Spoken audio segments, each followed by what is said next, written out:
from your perspective, right, our audience is mostly tech leaders. What kind of role should they play, or do you expect them to play in the innovation culture in a company? Great question. So we normally in a large company, there's always a product owner from the IT organization, right? And a lot of the time, they just play like a supporting role for getting us through the compliance side of things, and then managing the relationship for renewals, right? But in a technology-driven organization, the biggest in the 21st century, right, where we live today, 90% of the ideas are going to in some ancillary way, touch technology. The number one bottleneck long term of these programs in terms of increasing the throughput and ROI of these programs is when it touches IT. So all these ideas touch IT in some way, shape, or form. IT's roadmaps, if you're doing a waterfall approach versus like even if you're doing agile, honestly. Um, uh, the problem is you hit a huge bottleneck when things get passed to the IT organization. And if it doesn't come on high from the CEO or senior leadership that these things need to happen, it gets put onto a roadmap that's already 2 miles, right? And so what we found works best is there has to be agile, always has to be senior leadership support. You can do it under waterfall if it's pushed by senior leadership, but really getting to an agile framework. Even when you have an agile framework, a big piece of the issue is once that's large organization, if you have 150 people in that agile organization, it still falls into waterfall at the end of the day. We try doing agile, we're a team of like 20, we still run into the waterfall issue at the end of the day, right?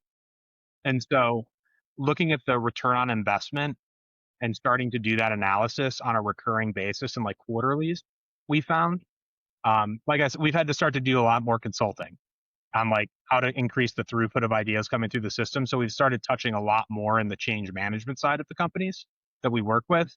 And that's been something where you start to look at like value to effort or just doing like an ICE score when you're doing your like quarterly touch bases as like a larger Scrum team.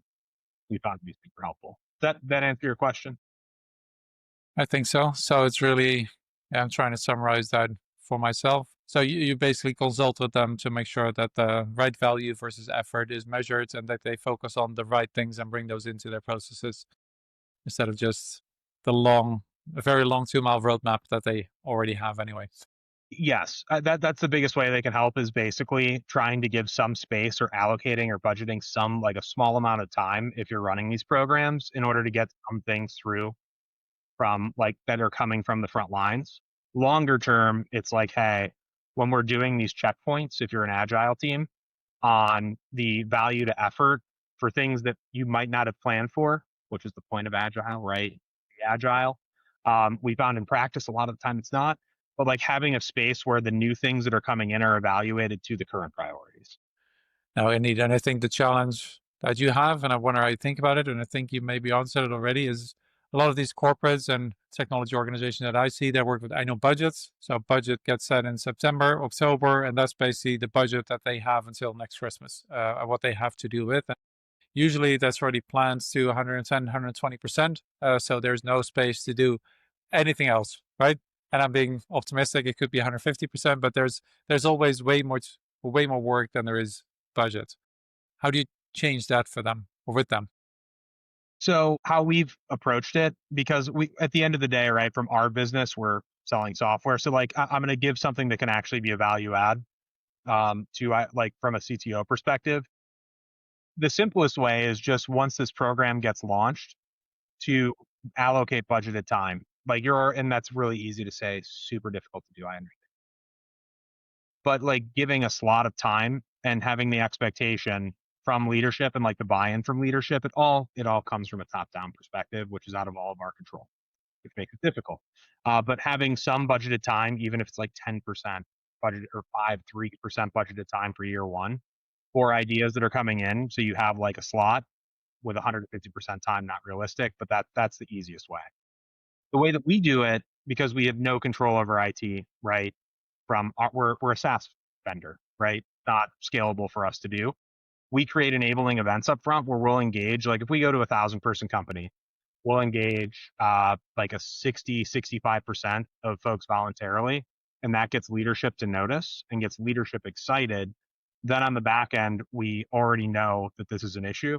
And so what we do is try to get more budgeted time or resources from all of the engagement that happens so we keep the buzz going.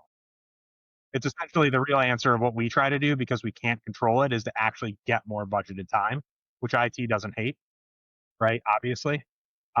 Realistically, it's the slot it longer term as you prove the ROI of the program from the Yeah. idea. Just reserving some time, some budget every year to work on innovation, things that only come in like midway through the year or somewhere else. Not Okay. rocket science. Once again, sorry that's not a better answer, but No, the, it's not rocket science, but I mean, from my own experience as well, it's incredibly hard to do things like that because there's always more work than there is budget, okay. especially in IT. hmm